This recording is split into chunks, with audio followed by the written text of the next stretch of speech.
सोचिए, अगर जमीन अचानक पानी उगलना शुरू कर दे और आसमान के दरवाजे खुल जाएं, ये कोई हॉलीवुड फिल्म नहीं है, ये इंसानी तारीख का वो खौफनाक दिन था जब पहाड़ भी इंसान को अल्लाह की पकड़ से नहीं बचा सके। एक बाप, एक नबी जो पूरी दुनिया को बचा सकता था, लेकिन अपने ही बेटे को नहीं बचा पाया। आखिर क्यों?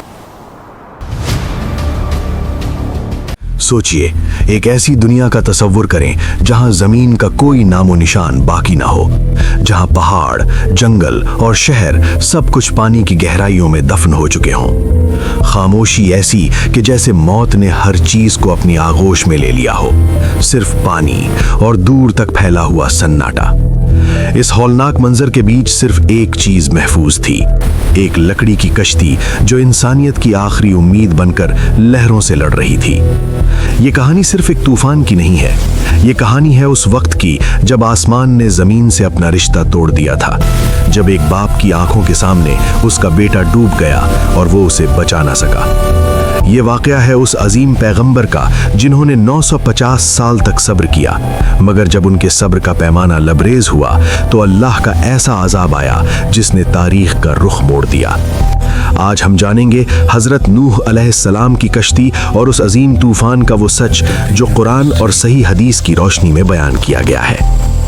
ये वक्त था हजरत आदम अलैहिस्सलाम के दुनिया से रुखसत होने के कई सदियों बाद का। शुरू में इंसान तौहीद पर थे, एक अल्लाह की इबादत करते थे, लेकिन फिर शैतान ने अपनी चाल चली। नेक लोगों की मूर्तियां, स्टैचूज बनाई गईं और आहिस्ता आहिस्ता लोग उन्हीं की पूजा करने लगे। जमीन शिर्क और गुनाहों से भर गई थी, ताकतवर कमजोर को दबा रहा था और बुराई अपना उरूज देख रही थी। ऐसे घुप अंधेरे में अल्लाह ने हजरत नूह अलैहिस्सलाम को मबूस किया। ये वो पैगंबर थे जिन्हें शेखुल अंबिया कहा जाता है। इनका मिशन बड़ा साफ था, अपनी कौम को शिर्क के अंधेरों से निकालकर तौहीद की रोशनी में लाना। लेकिन क्या आप जानते हैं इन्होंने कितने अरसे तक तबलीग की? 1 साल नहीं, 10 साल नहीं, बल्कि पूरे 950 साल, 950 ईयर्स। कुरान गवाही देता है कि इन्होंने दिन में भी पुकारा और रात में भी, चुपके से भी समझाया और खुलेआम भी दावत दी। लेकिन इनकी कौम का जवाब क्या था? वो अपनी उंगलियां कानों में ठूंस लेते, अपने कपड़े अपने चेहरों पर डाल लेते ताकि हजरत नूह को देख न सकें। वो उनका मजाक उड़ाते और कहते, अगर तुम सच्चे हो तो वो अजाब ले आओ जिसका तुम वादा करते हो। उन्हें क्या मालूम था कि जो वो मांग रहे हैं वो आने वाला है, और जब वो आएगा तो पछतावों के सिवा कुछ बाकी नहीं रहेगा। सदियां गुजर गईं, नस्लें जवान हुईं और बूढ़ी होकर मर गईं, लेकिन कुफ्र की जिद न गई। जब उम्मीद की कोई किरण बाकी न रही और कौम ने हजरत नूह को कत्ल करने की धमकी दी, तब हजरत नूह ने अपने रब को पुकारा, ऐ मेरे रब, मैं मगलूब हो गया हूँ, मेरा बदला ले। अल्लाह की तरफ से फैसला आ चुका था, जमीन को पाक करने का वक्त आ गया था, लेकिन इस तबाही से पहले ईमान वालों को बचाना जरूरी था। अल्लाह ने हजरत नूह अलैहिस्सलाम को एक अजीब हुक्म दिया, एक कश्ती बनाओ। मगर कहां? एक ऐसे रेगिस्तान में जहां दूर दूर तक समंदर का कोई नामो निशान नहीं था, पानी का एक कतरा तक न था, और हुक्म था कि एक विशाल जहाज बनाया जाए। हजरत नूह ने सवाल नहीं किया, उन्होंने ये नहीं कहा कि यहाँ पानी कहाँ है, उन्होंने बस बिस्मिल्लाह कहा और काम शुरू कर दिया। रिवायतों में आता है कि उन्होंने पहले दरख्त लगाए, उनके बड़े होने का इंतजार किया और फिर उन्हीं लकड़ियों से कश्ती बनानी शुरू की।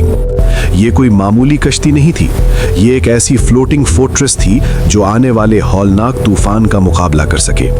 इसकी बनावट, इसकी मजबूती, सब कुछ अल्लाह की वही यानी रेवलेशन और निगरानी में हो रहा था। कौम के सरदार वहां से गुजरते तो ठहाके लगाते, वो तंजिया अंदाज में कहते, ए नूह, कल तक तुम नबी थे, आज बढ़ई बन गए, ये कश्ती क्या रेत पर चलेगी? हजरत नूह बड़े इत्मीनान से जवाब देते, अगर आज तुम हम पर हंसते हो तो कल हम तुम पर हंसेंगे। वो नहीं जानते थे कि ये खुश्क जमीन जल्द ही दुनिया के सबसे गहरे समंदर में बदलने वाली है।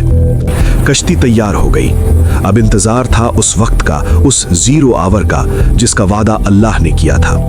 अल्लाह ने हजरत नूह को एक निशानी बताई थी, जब तंदूर उबल पड़े तो समझ लेना वक्त आ गया है। और फिर वो दिन आया, گھر کے اندر موجود ایک تندور سے جہاں آگ جلنی چاہیے تھی وہاں سے پانی کا چشمہ پھوٹ پڑا۔ یہ اس بات کا اعلان تھا کہ زمین اب اپنے اندر کا پانی باہر نکالنے والی ہے۔ اللہ کا حکم آیا، ہر قسم کے جانوروں میں سے ایک ایک جوڑا کشتی میں سوار کر لو اور اپنے گھر والوں کو اور ایمان والوں کو بھی لے لو۔ یہ منظر حیران کن تھا۔ جنگل کے درندے، پرندے، رینگنے والے جیو سب اللہ کے حکم سے خاموشی سے کشتی کی طرف آ رہے تھے۔ شیر بکری کے پاس کھڑا تھا مگر حملہ نہیں کر رہا تھا۔ سب کو اپنی جان کی فکر تھی، یا شاید وہ انسانوں سے بہتر اللہ کا عذاب محسوس کر رہے تھے۔ ایمان والوں کی تعداد بہت کم تھی۔ ہزاروں سال کی محنت کے بعد بھی صرف چند لوگ، کچھ روایت کے مطابق 80 کے قریب لوگ کشتی میں سوار ہوئے۔ باقی پوری دنیا غفلت کی نیند سو رہی تھی۔ آسمان کا رنگ بدلنے لگا، ہوائیں چیخنے لگیں، ایسے بادل جمع ہوئے جو پہلے کبھی کسی نے نہیں دیکھے تھے۔ حضرت نوح علیہ السلام نے آخری بار اپنی قوم کی طرف دیکھا۔ ان کا دل درد سے بھرا تھا، لیکن فیصلہ ہو چکا تھا، دروازہ بند کرنے کا وقت آ گیا تھا۔ اور پھر قیامت سے پہلے کی ایک چھوٹی قیامت آئی۔ قرآن اس منظر کو ہیبت ناک الفاظ میں بیان کرتا ہے۔ ہم نے آسمان کے دروازے موسلا دھار پانی کے ساتھ کھول دیے اور زمین کو پھاڑ کر چشمے جاری کر دیے، بس دونوں پانی آسمان اور زمین کا اس کام کے لیے مل گئے جو مقدر ہو چکا تھا۔ یہ صرف بارش نہیں تھی، یہ آسمان کا پھٹ پڑنا تھا۔ اوپر سے پانی گر رہا تھا اور نیچے سے زمین اپنا پانی اگل رہی تھی۔ دیکھتے ہی دیکھتے گلیاں ندیاں بن گئیں اور ندیاں سمندر۔ پانی کی سطح تیزی سے بڑھنے لگی۔ لوگ اپنے گھروں کی چھتوں پر بھاگے، پھر اونچے ٹیلوں پر اور پھر پہاڑوں کی طرف، لیکن پانی ان کا پیچھا کر رہا تھا۔ وہ چیخ رہے تھے، رو رہے تھے، لیکن آج سننے والا کوئی نہیں تھا۔ کشتی اب پانی پر تیر رہی تھی۔ وہ کشتی انہیں لے کر پہاڑوں جیسی لہروں کے درمیان چلنے لگی۔ یہ بات ہے سورہ ہود کی۔ وقال اركبوا فيها بسم الله مجريها ومرساها إن ربي لغفور رحيم۔ سوچئے اس منظر کو، لہریں ایسی جو پہاڑوں سے ٹکرا رہی تھیں، کشتی ہچکولے کھا رہی تھی لیکن ڈوب نہیں رہی تھی، کیونکہ اس کا نگہبان خود رب کائنات تھا۔ اس طوفان کے بیچ ایک ایسا منظر پیش آیا جو کسی بھی باپ کا دل چیر سکتا تھا۔ حضرت نوح کی نظر دور ایک چٹان پر پڑی۔ وہاں ان کا اپنا بیٹا، جس کا نام یام یا کنان بتایا جاتا ہے، پانی سے بچنے کی کوشش کر رہا تھا۔ وہ ایمان نہیں لایا تھا، وہ ان لوگوں میں سے تھا جنہوں نے اپنے باپ کا مذاق اڑایا۔ مگر باپ تو باپ ہوتا ہے۔ پیغمبر ہونے کے باوجود ان کے دل میں پدری شفقت یعنی فادرلی لو جاگ اٹھی۔ طوفانی ہواؤں کے شور میں حضرت نوح نے پکارا، اے میرے بیٹے، ہمارے ساتھ سوار ہو جا اور کافروں کا ساتھ نہ دے۔ آواز میں درد تھا، تڑپ تھی۔ یہ ایک آخری دعوت تھی، ایک آخری موقع تھا۔ لیکن بیٹا اپنی طاقت اور اسباب پر گھمنڈ کرتا تھا۔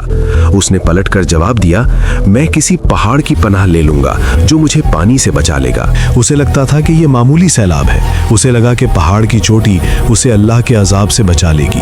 حضرت نوح نے اسے سمجھایا، حقیقت بتائی، آج اللہ کے حکم سے بچانے والا کوئی نہیں مگر جس پر وہ رحم کرے۔ ابھی یہ بات ہو ہی رہی تھی، باپ اور بیٹے کے درمیان ایک آخری مکالمہ چل رہا تھا کہ اچانک ایک بڑی لہر اٹھی۔ قرآن کہتا ہے، اور ان دونوں کے درمیان موج یعنی لہر حائل ہو گئی اور وہ ڈوبنے والوں میں شامل ہو گیا۔ ایک پل میں سب ختم۔ حضرت نوح دیکھتے رہ گئے۔ وہ بیٹا جسے انہوں نے انگلی پکڑ کر چلنا سکھایا تھا، وہ ان کی آنکھوں کے سامنے پانی کی گہرائیوں میں سما گیا۔ نہ پہاڑ کام آیا، نہ طاقت، نہ رشتہ۔ آج فیصلہ رشتوں کی بنیاد پر نہیں، ایمان کی بنیاد پر تھا۔ پوری دنیا خاموش ہو چکی تھی۔ زمین کا ہر حصہ، ہر پہاڑ کی چوٹی پانی کے نیچے تھی۔ سوائے اس کشتی کے، اس پوری کائنات میں کوئی سانس لینے والا نہیں بچا تھا۔ برائی، شرک اور ظلم کا نام و نشان مٹا دیا گیا تھا۔ صرف پانی اور اللہ کا جلال۔ جب اللہ کا مقصد پورا ہو گیا تو حکم ہوا، اے زمین اپنا پانی نگل لے، اور اے آسمان تھم جا۔ پانی اترنے لگا۔ کشتی جودی پہاڑ माउंट जूदी पर जाकर रुकी। जमीन धुली हुई, पाक और साफ थी। हजरत नूह अलैहिस्सलाम और उनके साथी कश्ती से उतरे। ये इंसानियत की एक नई शुरुआत थी। ये आदम सानी, द सेकंड एडम का दौर था। लेकिन ये वाकया आज हमसे क्या कहता है?